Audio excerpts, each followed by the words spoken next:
If you're like me, you may live with a prevailing fantasy. I think it's more common than just me, but it's a prevailing fantasy when it comes to our spiritual lives. And it sort of goes like this. One day, we will rise early enough to have 30 minutes of quiet contemplation. One day. And perhaps we will read the I Ching or the Bible or the Heart Sutra, or maybe some of you will just enjoy sitting in silence and watching the sun make its way over the river, or perhaps somewhere in the mountains, and you'll just be present to every moment. And we will listen to the birds and the wind, and we will settle into a state of contentment that will stay with us throughout the day, knowing that we are part of the great unfolding of life. But that's a fantasy, and most of us don't start our days that way. For many people, the very first thing we do is reach for our phones, and we see who's emailed us, or what has happened on social media, or what's happened in the news. And from that moment until we turn on Netflix at night, we feel behind in our list of to-dos for the day. We're not even out of bed yet, and the hurry has already begun. But maybe that's just me. Nah, maybe you too. Yeah. But this wasn't how it was supposed to be. Industry and science promised to deliver a life of leisure. In 1967, a group of time management experts appeared before the Senate in the U.S. because advances in robotics and behavior sciences they were happening so fast that they feared a calamitous future. By 1985, they said people would have to choose between working 22 hours a week, 27 weeks a year, or retiring at 38. But their future, our present, looks nothing like this. On the contrary, we are urged to hustle harder, to boss up, to visualize our highest selves, which usually means something about gains in the material world and not about gains in the spiritual one. And we have a lot of leisure stuff. We've collected a lot of leisure stuff, but we're often too hurried to use it. I had 2 kayaks once that almost grew like mold on them because I never got them out. 2 of them. Why did I own 2? Maybe. I wasn't with her then, but yeah. I knew she was coming. Yeah. Or I just was accumulating. Today's sermon is the second in a series of 3 exploring what's at stake when we as individuals, as a church and as a culture, weigh the hard choice that we talked about last week, that in the face of some large challenges, do we retreat and seek sanctuary from what's outside, or do we lean into the very hard work of falling in love with this world, as fractured and as complicated as it may be? So last week we explored one of those challenges, one that I just refer simply to as Moloch, which is the willingness of some to sacrifice our collective future so that they can reap individual rewards today. Sometimes we shorthand this as greed, which it can be, but it's also a way of thinking that traps us in a logic that incentivizes us to make bad decisions. Moloch is an external challenge that is imposed on us. The second challenge, the subject of this sermon, is internal. It affects us collectively, but it's a challenge that each of us must face in our own personal way. But to begin with, I want to talk about embodiment. Specifically, I want to talk about listening to what our bodies are telling us. And this is hard because so many of us are disconnected from our bodies, from our own bodies. We live from the shoulders up, right? Iyanla Vanzant calls us out in this very funny but pointed way when she says that we're dead from the neck down. Now, perhaps not you as an individual, but as a culture, we're often very unaware of the wisdom of our bodies. Well, what does being disconnected from our bodies even mean? Right? I believe that this shows up in the culture and in individuals as a broad experience of anxious boredom, of objectiveless anxiety, of physical feelings of being burdened and weighed down and exhausted simply from everyday existence, while simultaneously being obsessed with fantasies that are releasing us from this weight, fantasies like the one I opened the sermon with. There is a conspiratorial intuition that somehow society or our institutions are connected to this malady. And to cope, we have become numb. A numbness that has allowed us to temporarily free ourselves from the anxieties that live in our bodies. But it's perhaps this numbing that has become the more frightening dimension of our malaise. Friedrich Buechner writes, "The people know something is wrong with them, but not wrong enough to want to do something about it. They are letting things run their course. They are getting through life." And to get through life, we make ourselves busy. Because if we were to stop, even just to slow down, we would have to acknowledge the anxiety we are living with and either retreat back into stupor or press on in our investigations of what we're actually living with. And unfortunately, the evidence isn't good.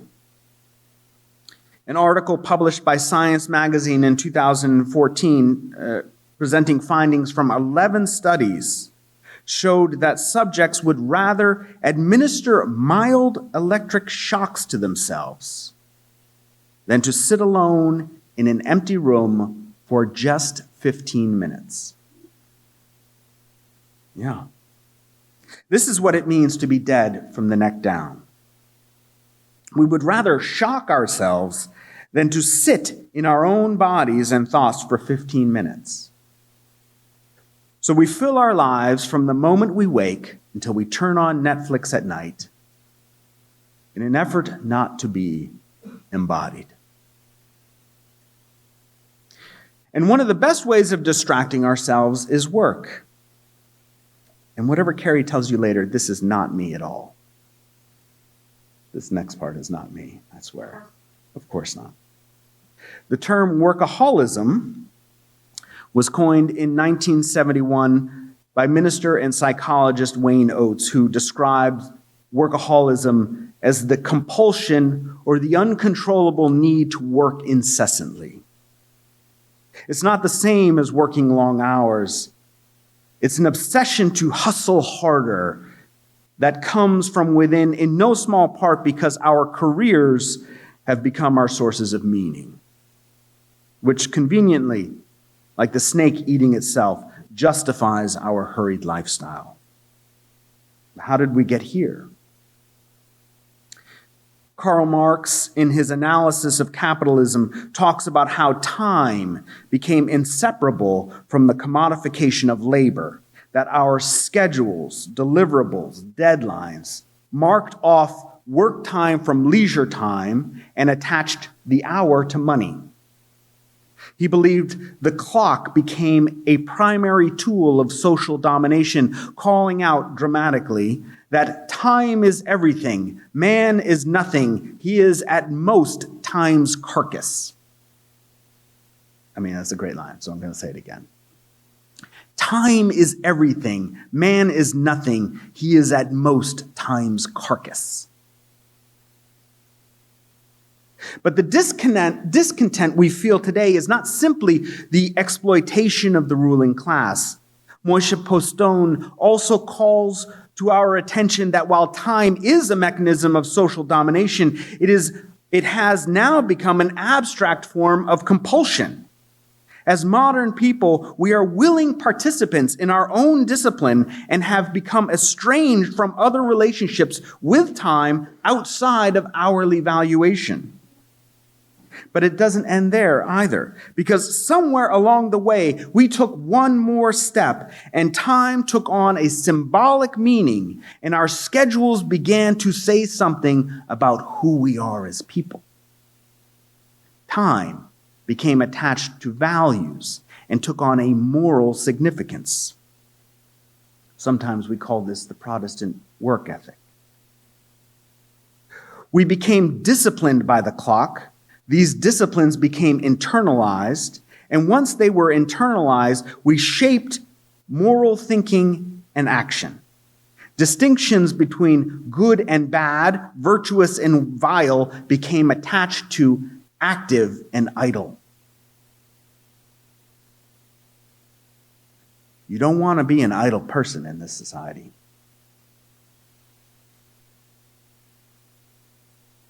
But we're not just hurrying through life because we live with existential anxiousness. We have also internalized busyness as a moral force.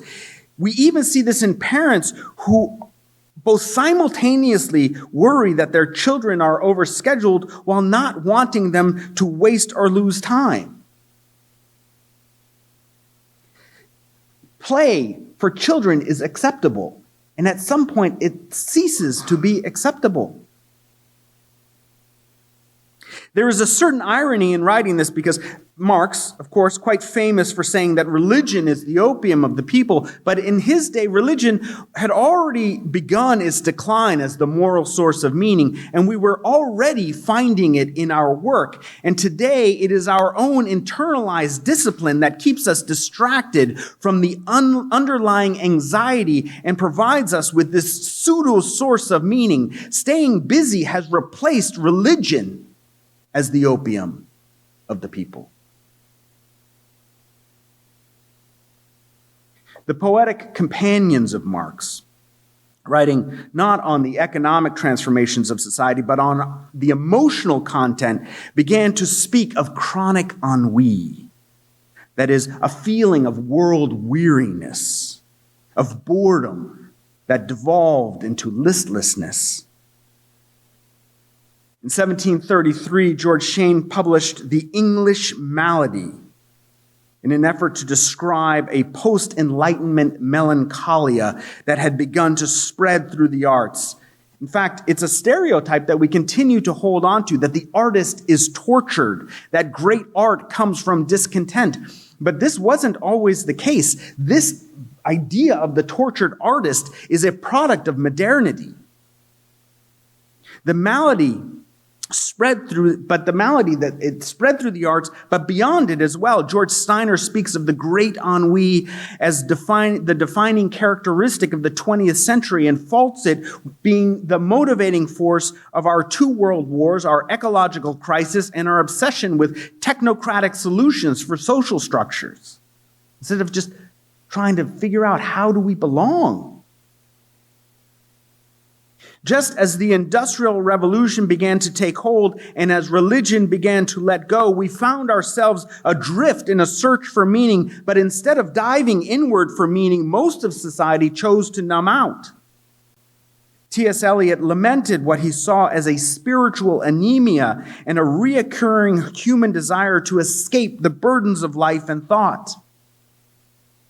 And for centuries, we've been living with a profound spiritual malady, a malady of objectivelessness, of anxiety, medicated with a psycho-spiritual numbness that is administered through an obsession with busyness that we have internalized and symbolically connected to meaning in the pursuit of virtue. What is perhaps most surprising is that this spiritual malady has a name.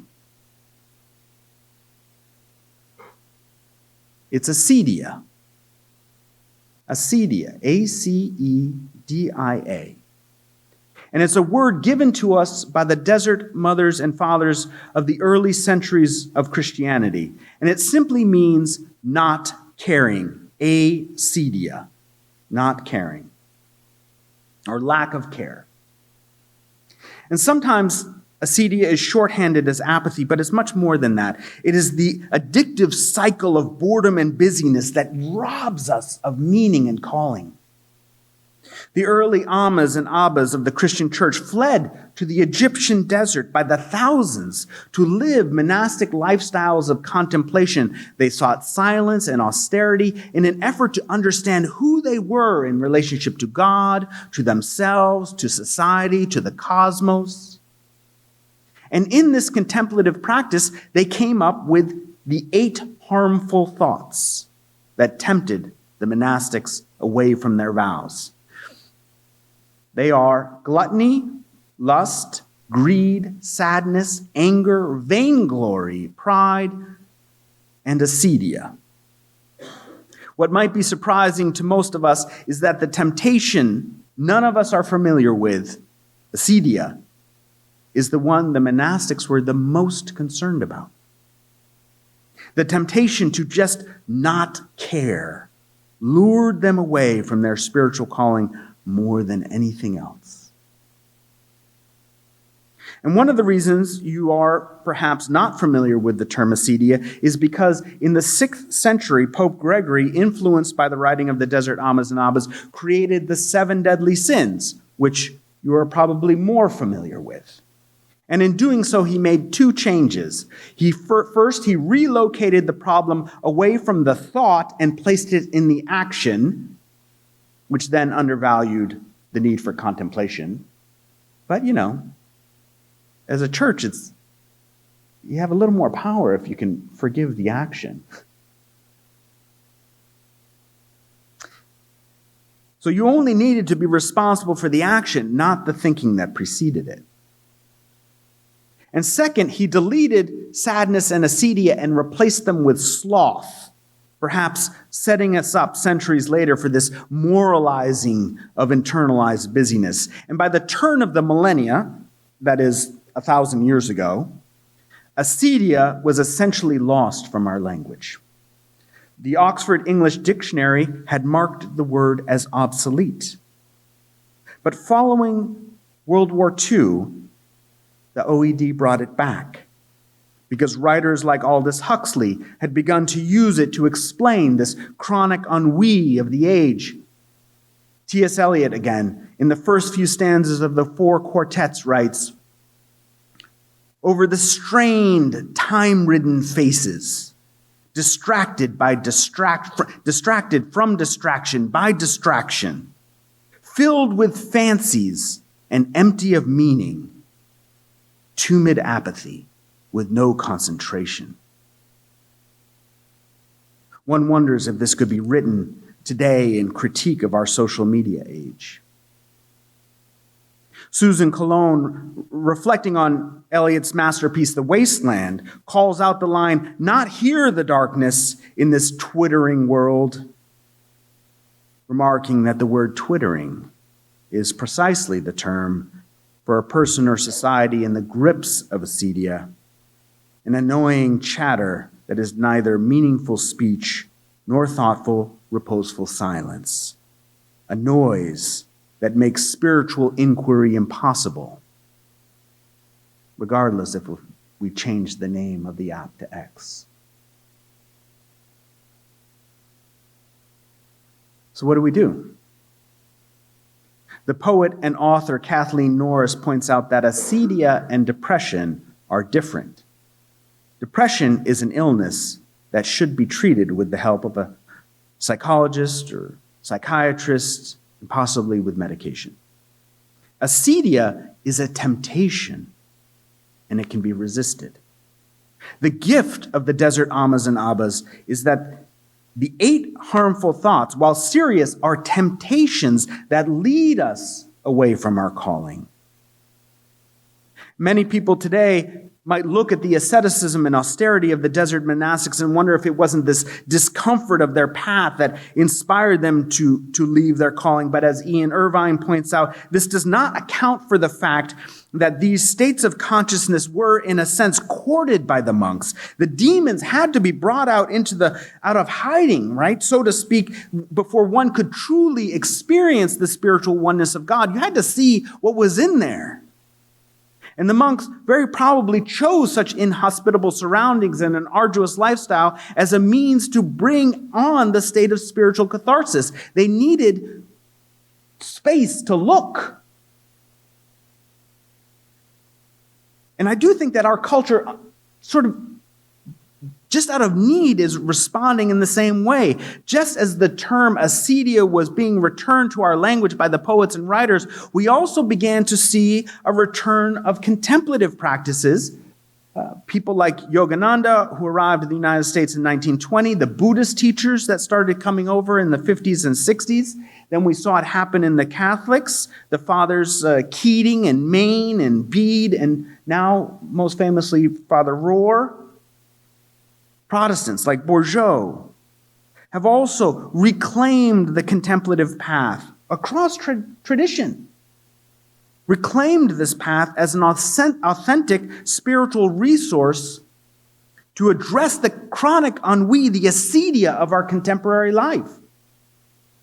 How are we to combat this? Well, we need some time to sit and see and feel. More and more, we are being asked to examine our lives, not solely from a time management perspective, but also to examine where we get our meaning from. What is it that makes for a meaningful life? But even here, the temptation of acedia can lure us in. Shortly after the return of the contemplative practice that invited us to find the courage to stare into the abyss and follow that via negativity into wholeness, we see the development of mindfulness-based stress reduction that is not about investigating who you are, but in making you happier while we cook in this kettle of ennui like the frog that is being boiled alive. How many businesses have adopted mindfulness so we're better workers? This is not what the Buddha was talking about. Overwork is more than just the hours we give up. It is also how much of ourselves we give up. There's a quote by Thoreau that hangs near my desk, which reads, "The price of anything is the amount of life you exchange for it." The price of anything is the amount of life you exchange for it. And I don't believe that he means this as a Marxist who's talking about the commodified hour, but as someone who himself has stared into himself in the pursuit of wholeness. We cannot free ourselves from acedia by trying to escape it. We must go into it, knowing that so many of us would prefer an electric shock than to be with ourselves. It's frightening to look at the anxiety we live with. But what we will find on the other side of acedia, on the other side of not caring, is love. The opposite of acedia is caring very deeply. We will be able to love in a deep, deep way. Initially, however, we might be surprised that the first thing that we feel is not happiness, but grief. Some of what we've been carrying around in our bodies, some of what we have been numbing ourselves to, is how much grief we feel about this world. Are we ready to feel what has happened to the environment? Really?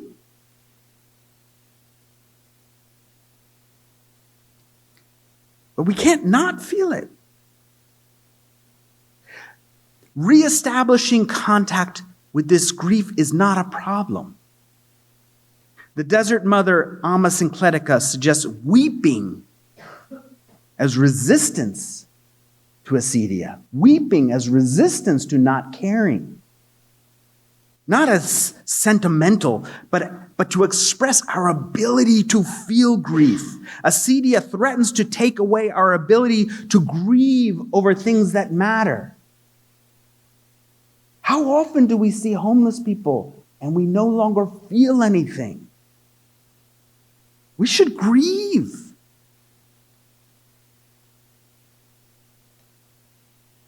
How often are we scrolling on our social media and we see death after death after death now? And we've become inured to it. We should grieve.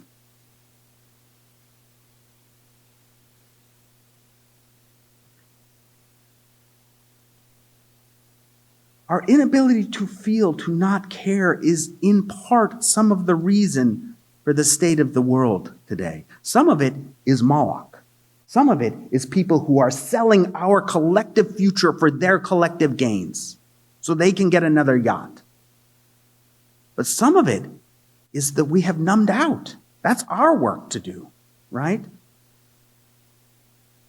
And I don't mean you as an individual, but as a culture, we don't care. But as a church of people who seek to revive ourselves, of people who want to live as embodied being, who want to live as people who care, of people who want to love very deeply, who want to shed our acedia, perhaps we might think of wailing, of keening, just so that we can feel again. Acedia wants us to stay in our heads, living only from the neck up. It tempts us away from grief by saying that it is shameful to grieve. But that's not true. If we want to love, then we must cease to be distracted from distraction by distraction and lament. Because as Brené Brown says, our capacity to love can never be greater than our willingness to be heartbroken. Doesn't mean that we will be heartbroken, but we have to be willing to go there. The possibility of heartbreak is the high water mark for our capacity to experience joy and connection. And more than anything right now, this world needs people who are willing to take up the spiritual journey of caring very deeply. And I suppose that's what I'm in search of, right? As a minister, I'm in search of a group of people who are willing to care very deeply, who are willing to take on the challenge, to find the courage to look inside, to see what's there. But doing though, it's not easy. And it means we must let go of some of our emotional defenses that we've used to keep the sadness of the world out. But it also has kept some of the joy out. It's also about sharing and participating in deep joy. The difficult part is we can't think ourselves into this space. I'm sorry, my beloved Unitarian Universalists, right? Because that is our favorite thing to do. We can't think ourselves into the space. We have to live with our whole bodies if we want to risk falling in love with this beautiful but mutilated world. I hope that you will join me in that challenge of falling in love. Amen.